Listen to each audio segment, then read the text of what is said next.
Historias rojiblancas con Andrés Maese.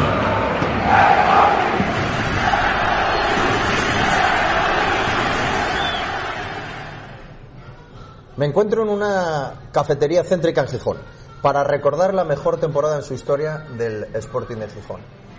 Hace ya 43 años. Fue ayer. Antes de ayer, sí. Temporada 78-79. Le acaban de escuchar. Yo creo que por el acento se pueden imaginar quién es el invitado de este podcast en el que repasamos historias del Sporting. Y no es otro que, yo creo que si les digo que piensen los 3 mejores jugadores en la historia del Sporting, uno de ellos puede ser tú. Sí, probablemente. La gente yo creo que se acuerda de ti. Sí, bueno, yo por lo menos lo veo en la calle. Don Enzo Ferrero. Buenos días, ¿qué tal? Bienvenido a este podcast donde repasamos en el diario El Comercio la historia del Sporting. Tú eres historia del Sporting. Sí, yo soy una historia viva del Sporting. No cabe duda que les guste o no a aquellos que quieran o no, pues desgraciadamente o afortunadamente yo he vivido los momentos más importantes o más sobresalientes de la historia buena del Sporting. ¿Hay gente que no te quiere? Pues hay de todo. Bueno, yo creo que se te quiere más que... Sí, por supuesto. ¿No? Por Recibes supuesto. más cariño. No, yo solo tengo palabras de agradecimiento y por eso me he quedado siendo un gijonés más en esta tierra tan maravillosa y me siento asturiano totalmente y gijonés sobre todo, lógicamente. Lo que no se te ha ido es el acento después de tantos años. Es que es como, siempre lo digo, el tema no es que no se te vaya. Estoy en mitad del mar, porque en Argentina a los españoles se les llama gallegos porque no se les va nunca el acento, y es verdad, no se te queda ese rastro, porque también hay mucho argentino por España y por todos lados, no cabe duda que tanto los españoles como los italianos están en todas partes del mundo, y los argentinos también. Bueno, me he querido tomar un café contigo para repasar, como ya habíamos hablado anteriormente, esa temporada magnífica, ¿no? 78-79, en la que tú, evidentemente, formas parte importante. Sí, la verdad es que fue la temporada más importante de la historia del Sporting de Gijón. Salimos subcampeones de Liga, que es el torneo de la regularidad, que es el torneo más importante, y merecimos ser campeones. La verdad es que merecimos ser campeones. Hubo mucha mano detrás, mucho peso de los equipos grandes, como siempre, y en esa época, gracias a Dios, fue cuando los equipos como el Sporting, como la Real Sociedad, como el Bilbao, estábamos por encima del Barcelona y del Real Madrid y del Atlético de Madrid, que eran los grandes, pero que futbolísticamente, por los motivos que fueran, estaban en situaciones que nosotros podíamos competirles e incluso ganarles. Estoy viendo una fotografía de la época, te los voy a nombrar en función de cómo están situados en la fotografía. Doria, Castro, Ciriaco, Joaquín, Recha, Cundi, Redondo, Morán, Mesa, Quini y Ferrero. El mejor equipo de la historia, para mí. De memoria, ¿no? De memoria, porque el de ese año, los titulares, los 2 centrales, para mí eran de lo mejor. Reza y Doria eran impresionantes, 2 centrales extraordinarios. Luego lo suplieron Maceda, que ya estaba en el equipo, pero entraba cada tanto, y Jiménez, que se convirtieron también en 2 grandes baluartes y jugadores también muy importantes en la historia del Sporting. Pero Reza y Doria es como hoy por hoy, por ejemplo, compararlo con la selección española. Y hoy por hoy, si estuvieran bien y quisieran estar allí, hoy Piqué y Ramos serían los titulares indiscutibles en la Eurocopa 2021. Hoy por hoy, estando bien y queriendo estar en la selección, lógicamente. Yo creo que a mucha gente que nos escucha se le hace complicado que comparemos a 2 centrales del Sporting con Piqué y Ramos, que son los 2 mejores centrales de España. O sea, es decir, alguien del Sporting que no tenga la edad, que no haya vivido aquel Sporting. No lo vivió. El que lo vivió sabe que a nosotros, una de las cosas que más me han asombrado fue el final de la temporada. en la historia de mi vida. Bueno, estamos juntos en palco viendo los partidos y nos quedamos asombrados de lo que vemos. Sí. Que a veces se aplaude que un tío tire la pelota, no la saque del campo de milagro. Y lo que me ha asombrado es que a nosotros, en aquella época, que estábamos tan acostumbrados a estar entre los 4 primeros, no hay que olvidar que estuvimos 10 años jugando Champions, lo que soy Champions, sí. UEFA, subcampeones de Liga, finales de Copa, o sea, el equipo estaba arriba de todo. Entonces la gente estaba tan acostumbrada incluso a ver buen fútbol, que era lo que quería la gente, el público, ver buen fútbol. Y entonces no nos permitían jugar para atrás. Tú fíjate qué detalle, que era jugar hacia adelante y tener la velocidad que teníamos, desbordar como desbordábamos y ganar como ganábamos. Y teniendo una defensa muy sólida. Claro, teníamos a Doria y Reza, a Redondo y a Cundi, que, vamos, era difícil. Luego tenías a Siriaco, a Uría, a Joaquín, que trabajaban y metían pierna que había que darles de comer aparte. Y arriba tenías a 3 pedazos de jugadores que cuando la cogían hacían muchísimo daño. Y a eso había que sumarle a Mesa, que era el corredor, el tío que hacía más kilómetros, y hoy lo midieran haría 12 o 13 kilómetros por partido. Era un fútbol diferente. Era distinto. Donde íbamos los campos estaban siempre llenos, la gente nos aplaudía. O sea, era difícil que en un campo no te aplaudiesen. Por eso el Sporting se hizo tanto nombre en toda España. Y desgraciadamente hoy sigue viviendo de esa historia. Es una lástima porque hoy habría que vivir de la historia presente. Pero la historia presente de hoy no es buena. Por eso lo que decía antes, me dio tristeza ver que el último partido de Liga, el Sporting pierde en casa y pierde la posibilidad de meterse en el playoff él. Porque perdió él la clasificación. Y la gente aplaudió que el Sporting se quedara en segunda división cuando terminó el partido. La gente aplaudiendo al Sporting, el público, poco público que había, aplaudiendo que el Sporting se quedaba en segunda división. Que se quedaba como el Lugo, como el Mirandés, como el Fuenlabrada. No lo entiendo.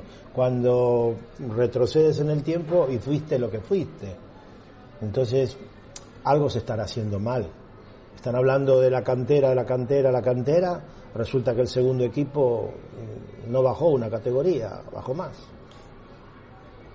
Aquella alineación, aquella plantilla del 78, sí había canteranos. Había un montón. Había buenos jugadores, ya los tienes ahí, te los nombré antes, el propio Joaquín, el propio Jiménez, el propio Maceda, que vino con 17, 18 años, que lo trajo casa, ya vino al primer equipo, pero estuvo entrenando y demás, Cundi, Redondo, son todos jugadores que... Kini, o sea, historia. Dices que aquella liga se perdió de aquella manera. Sí, se perdió de aquella manera y la perdimos en Salamanca. En el partido en Salamanca, porque se veía que no nos podían parar y tenían que pararnos de alguna manera y ya nos arbitraban, ya había arbitrajes dudosos que te tenían muy controlados. Y en el partido de Salamanca, a los 5 minutos teníamos 4 jugadores con 3, antes eran 4 tarjetas, una suspensión, un partido, teníamos 4 jugadores con 3 tarjetas, que eran Kini, Ferrero, Doria y Reza. Y entonces a los 5 minutos, primera entrada que hizo Reza en un cruce, tarjeta. Uno menos. Ya había uno menos para el partido siguiente, que era el Madrid en el Molinón. Si ganábamos éramos campeones, porque ya le sacábamos 4 puntos más el 3-4 puntos más el gol average y demás. Y entonces ya era difícil. Y al final del partido me voy solo. Hoy sería tarjeta roja porque me iba solo y me derribaron por detrás, no me pudo coger el defensa y yo ya llegaba al área grande y me derribaron, me doblaron el tobillo, caí al suelo y en esa época se entraba a curarte y no tenías que salir. Entonces yo quedé en el suelo, me curaron, me fui estaba en el suelo, Siriaco cogió el balón para sacar la falta. Y el árbitro vino cuando ya se salió el asistente Yo seguía arreglándome la bota porque me habían quitado la bota y demás. Y el árbitro dijo juegue, y Ciriaco dijo espere, que cuente los pasos, que la barrera estaba muy cerca. Le volvió a repetir que jugara. Ciriaco volvió a decirle espere. Vino el árbitro y hizo tac, tac, tarjeta a Ciriaco y tarjeta a mí, que yo no tenía nada que ver. No se recurrió, el club no quiso recurrir nada, no quería problemas. El presidente era Begarango, no quería problemas ni con la Liga, ni con el Madrid, ni nada. Y Ferrero y Doria quedaron sin poder jugar el partido siguiente, y el martes ya teníamos el partido medio perdido en el entrenamiento. Esa fue la historia real. Ahora la que puedan contar cada uno con lo suyo. Me imagino que como profesional del fútbol esa temporada no se olvida nunca. No. Fue bonita, ¿no? O sea, fue bonita. Espectacular.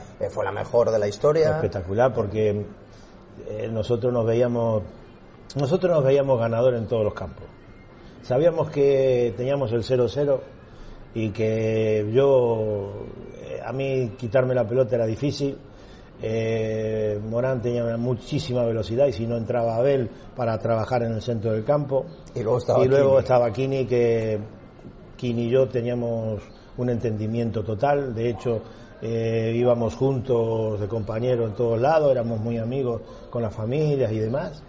Y yo sabía los movimientos de él, y como yo tenía la suerte de que ponía bastante bien los centros y tenía bastante calidad, pues yo sabía que si le ponía bien la pelota de 3 tiros que fueran a puerta, casi seguro que 2 iban a ir para adentro, o como mínimo 1. Entonces Kini era, en el aspecto goleador, un estilo a Ronaldo que no suele fallar, como goleador, no como jugador completo, no tiene nada que ver. Kini era goleador, no jugador completo, era goleador, uno de los mejores goleadores que tuvo España, sin duda. Me gusta siempre comparar el fútbol de antes con el de ahora, en el sentido de ¿en qué jugador ves mucho fútbol? Sé que ves mucho fútbol, te gusta mucho. Claro. ¿Te ves reflejado en un futbolista de la actualidad? Dices tú, bueno, yo podría ser este. Hombre... Te lo digo porque el extremo puro tiende a desaparecer. Sí, pero hay buenos jugadores. Iago Aspas, no sé, Leo, que es un futbolista total, súper completo, que te salen, son los jugadores habilidosos.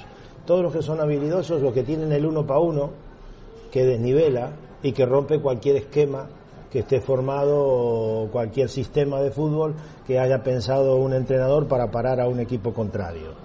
¿Qué ocurre? Todo está muy bien planificado sobre el papel, sobre la pizarra, pero cuando el balón se pone en juego y la coge un jugador que en el 1 para 1 te desarma, te rompe todos los esquemas. Entonces yo hoy, pues hay varios jugadores, no me podría comparar con muchos, pero bueno, siempre me gustaron ver la habilidad, siempre me gustó ver el tema del dribbling y todo eso, ¿no? Por ejemplo, la velocidad que tiene Carrasco en el Atlético de Madrid, cuando está, el cambio de ritmo, cuando tiene el día bueno, Joao Félix, cuando tiene ese día bueno de genialidad, y no sé, por ejemplo Benzema, que es un jugador impresionante, con un nivel de fútbol extraordinario, y bueno, y sobre todo ver al monstruo, ¿no? A lo más grande que he visto yo en la historia, y he tenido la suerte, quitando a Di Stéfano, de haber jugado y haber visto a todos. Yo tuve la suerte de jugar contra Pelé, tuve la suerte de jugar contra Cruyff, tuve la suerte de jugar con Maradona, y tuve la gran suerte de poder ver a Messi in situ y verlo y sufrirlo en el Molinón. Al único que no pude ver, que lo he visto por televisión, pero no jugué contra él, ni vi ningún partido en directo, es Alfredo Di Stéfano. Digo, dejaste esa duda del más grande. Yo tenía dudas si iba a ser argentino o portugués. No, para mí como goleador es Cristiano. Como goleador para mí es Cristiano, pero como jugador total es Messi. Messi es lo más grande que ha habido en la historia, porque Messi tiene todos los parámetros, incluso lo más difícil. Los argumentos te matan, porque Messi es en el tiempo, lleva 15 años siendo el número 1 y los números están ahí para verlos. O sea, Messi, además de ser un fenómeno futbolísticamente hablando, es que es goleador también, y además es asistente, entre goles y asistencia bate todos los récords. Sin embargo, Cristiano es goleador, es un gran goleador, todavía hoy va a seguir metiendo goles. Cristiano recibe 3 balones y él tiene la portería, entonces de 3 lo mismo que Kini, tenía la portería en la cabeza. Cristiano tira 3 tiros, van 3 tiros a puerta y muy posiblemente 2 vayan para adentro o 1 seguro. Así era Kini. Y así era Kini. Aparte de esa liga perdida de aquella manera, tuvisteis la fortuna de jugar en Europa. Sí, la fortuna de jugar todos de los 10 años que empezamos en primera, desde la temporada 77-78, que ya clasificamos, ya tuvimos la fortuna, pero siempre nos tocaba, claro, íbamos de últimos, de cuartos en el grupo, y siempre nos tocaba algún problema, y si no era por una cosa por otra, pero sí pudimos haber llegado. Me acuerdo en una eliminatoria que fue contra el Bohemia de Praga, y una eliminatoria que la podíamos haber pasado perfectamente, y aquí tuvimos mala suerte y quedamos eliminados en la segunda serie, en la segunda vuelta, y así fue, la historia. Y después las 2 finales de Copa, que son otras 2 históricas. No, Sporting, el problema es que tú estás hablando del PAC, como es el nombre de la historia del Sporting, me vas a tener que llamar varias veces, porque en los momentos históricos del Sporting estoy yo, les guste o no les guste a los que dirigen. O sea que a mí me tienen que tragar porque sí. En esa temporada 78. El problema es que si me quitan de la historia, no hay historia, porque se borran.